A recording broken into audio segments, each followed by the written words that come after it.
Você já ouviu falar de estresse crônico?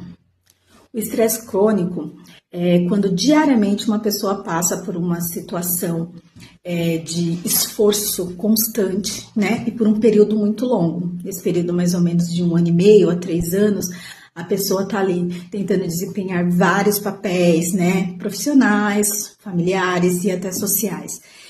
E aquele esforço vai gerando uma sobrecarga. Essa sobrecarga, ela pode provocar sintomas depressivos. E se esses sintomas não forem percebidos e cuidados, ele pode até desenvolver uma depressão moderada a grave. Então, preste atenção no seu dia a dia.